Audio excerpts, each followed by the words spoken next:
GST, नोटबंदी और कुछ गलत नीतियों की वजह से एक मुश्किल से दौर से गुजर रहा था और उसी वक्त पे कोरोना की महामारी ने एक बहुत बड़ा झटका दे दिया। बहुत लोग बर्बाद हो गए। एक उम्मीद की आस की किरण थी कि भारत सरकार का बजट आएगा, हमारे लिए कुछ सुनहरा चांद खिल जाएगा। मुझे कहना होगा, देशवासियों की उन उम्मीदों को धूमिल कर देने वाला ये बजट लेके आई है सरकार। कमाई करो, उसके पर भी टैक्स भरो, और खर्च करो तो उसके ऊपर भी टैक्स भरो, ये कहने वाला ये बजट ये सरकार लेकर आई है। माननीय उपसभापति महोदय जी, एक ही मां के दो बच्चे होते हैं। एक छोटा बेटा होता है, एक उम्र में बड़ा मजबूत हुआ बेटा होता है। दोनों बेटे अपने होते हुए मां छोटे को गोद में बिठा के खिलाती है, और अगर बड़े के पास ज्यादा है तो लेके उसको देती है छोटे को। मां ये नहीं कहती है छोटे बेटे को, आत्मनिर्भर बन जा, आत्मनिर्भर बन जा, तेरी सुरक्षा की मुझे कोई जरूरत नहीं। यहां तो उल्टा हुआ, कमजोर लोगों को कहते हैं, गरीब को कहते हैं, मिडिल क्लास को कहते हैं, गवर्नमेंट एम्प्लॉयज को कहते हैं आत्मनिर्भर बन जाओ, और बड़े बड़े दोस्तों को कहते हैं कि संरक्षण है ना मेरा, मित्रों चिंता मत करना, मैं हूं ना। यह परिस्थिति वाला ये बजट जो आया है, तब माननीय उपसभापति महोदय जी, जो पार्टी आज पावर में है वो यहां पर भी थी ऑपोजिशन में, बार बार कहते थे our country is a developing country, लोग की आय बढ़ती है, इनकम टैक्स का स्लैब बढ़ना चाहिए, कम से कम 10 लाख हो जाना चाहिए। आपने उस स्लैब में कोई बढ़ोतरी नहीं की, आपने एटीसी में कोई बढ़ोतरी नहीं की। हां, कुछ कुछ किया आपने। वो कैसा किया?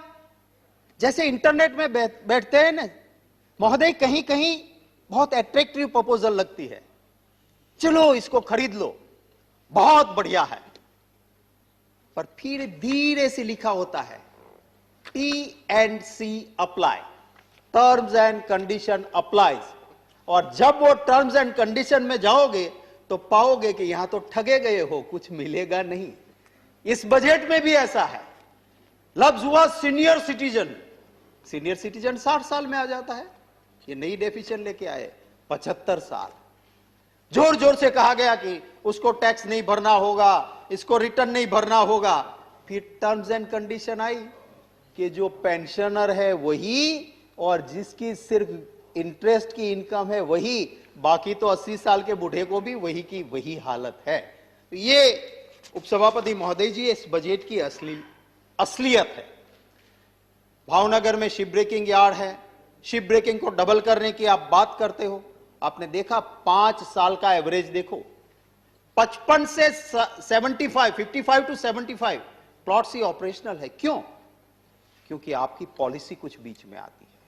आप बाहर से स्क्रैप आता है, उसकी ड्यूटी 0 करते हो, और जहां पे एम्प्लॉयमेंट जनरेट जो इंडस्ट्री करती है, उस शिप ब्रेकिंग पे आप 2.5% ड्यूटी लगाते हो। कैसे चलेगा? री रोलिंग मिल्स चल रही है वहां पे, बहुत अच्छी चलती थी। अभी वहां पे आपका एक आदेश आया है, उसकी वजह से स्टील अथॉरिटी कंट्रोल ऑर्डर, उसकी वजह से शिप का जो स्क्रैप निकलता है वहां से आप स्टील बार्स नहीं बना सकते।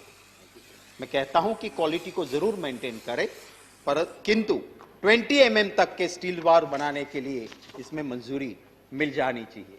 इस बजट की वजह से इलेक्ट्रॉनिक सामान, सूती कपड़े, सिल्क, प्लास्टिक, लेदर, ऊर्जा उपकरण, कपड़े, एलईडी बल्ब, फ्रीज, एसी, सब कुछ महंगा आप करने जा रहे हो। ये सब महंगा होगा, आपका टैक्स का दंडा पड़ रहा है उसके ऊपर। और हम सब यहां पे स्टेट्स को रिप्रेजेंट करते हैं, हम राज्यसभा के मेंबर हैं, हमारी जिम्मेवारी है स्टेट के इंटरेस्ट को प्रोटेक्ट करने की। ये सरकार क्या कर रही है?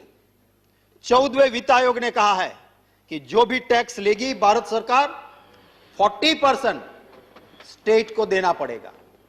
ये सरकार टैक्स की बजाय सेस लेने जा रही है, इसलिए कि सेस से पैसा आएगा राज्य सरकार को उसका हिस्सा नहीं देना पड़ेगा। ये जो पॉलिसी अपनाई है, मैं इसका विरोध करता हूं।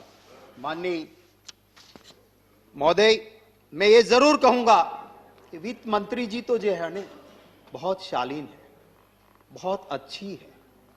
वो जवाहरलाल नेहरू यूनिवर्सिटी में पढ़ी हुई है, JNU, जिसको आजकल ये लोग देशद्रोहियों का अड्डा कहते हैं, पर वहां से बड़े बड़े अच्छे लोग निकले हैं। पर ये बजट में ये दिक्कत है, इसमें वित्त मंत्री का दोष नहीं है। जिस कैबिनेट में मंत्री अपना PA या PS नियुक्त करने में आत्मनिर्भर नहीं हो, वो बजट आत्मनिर्भर कैसे होगा? तो उसमें वित्त मंत्री जी का मैं दोष नहीं मानता हूं। वो तो उसी JNU में से उसने जीवन साथी भी पसंद किया, और वो जीवन साथी है जिसके संस्कार और बैकग्राउंड सारा कांग्रेस का खानदान का रहा है। ऐसा जीवन साथी भी JNU से मिला है। महोदय, मैं कहूंगा, अभी खेल के पैसे काटे हैं।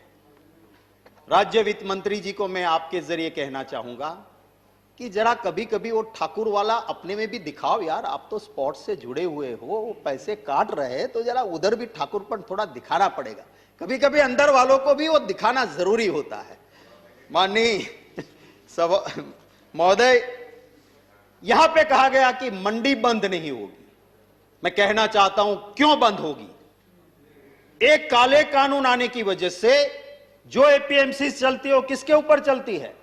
आप कहीं पर भी सामान बेचो, APMC का टैक्स भरना पड़ता है, इससे मंडी चलती है। आप इस काले कानून में लाए हो, ऑनलाइन बाहर, मंडी के बाहर भी सामान बेचेगा, APMC की सेस उसको नहीं मिलेगी।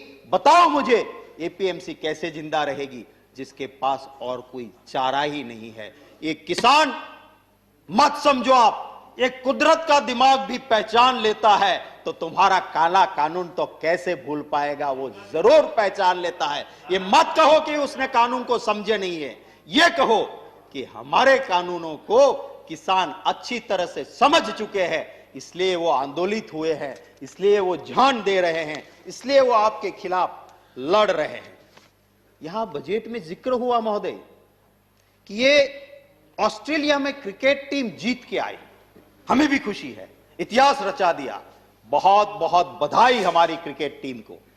पर वही नेता ट्वीट करने वाले और बजट में रखने वाले इतना बोल देते ना कि वो क्रिकेट की टीम इतिहास इसलिए रच के आई कि बेस्ट परफॉर्मर 4 हिंदुस्तानी क्रिकेटर में एक सिख था, एक मुसलमान था, एक हिंदू था और चौथा ईसाई था। ये एक साथ मिलकर एक टीम बन के लड़े थे, तब हम जीत के आए थे।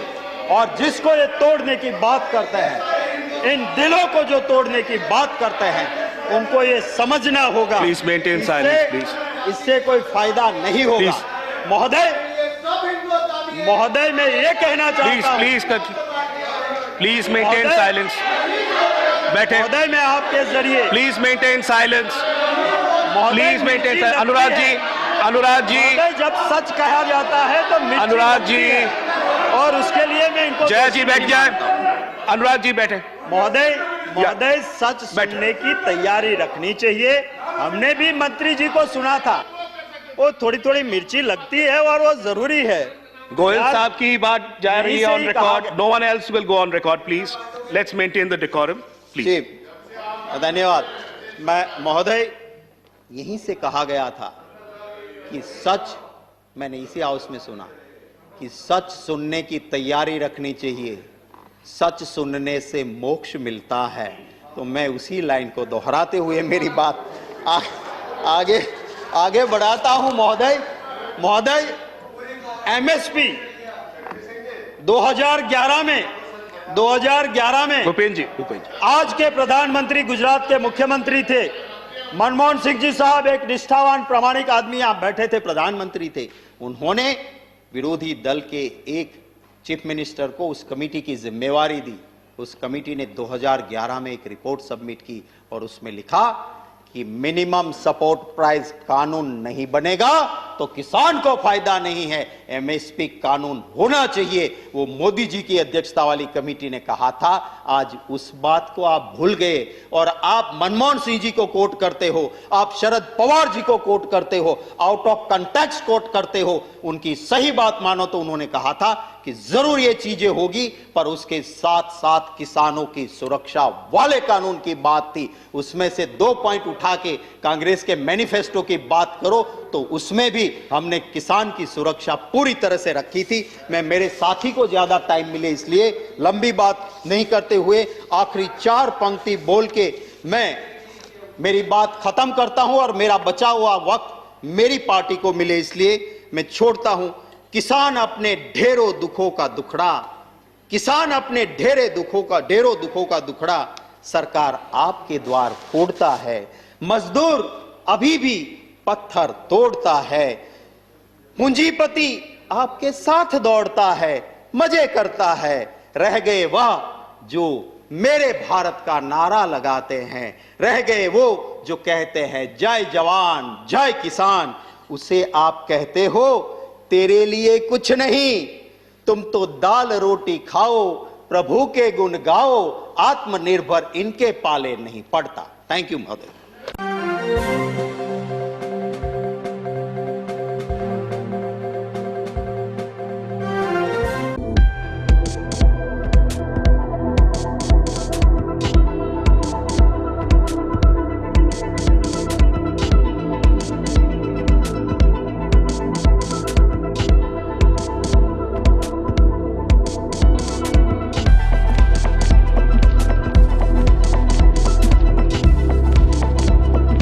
पटना का सबसे stylish Essence unisex salon, Grand Apartment, Fraser Road, Dak Bungalow road, Patna.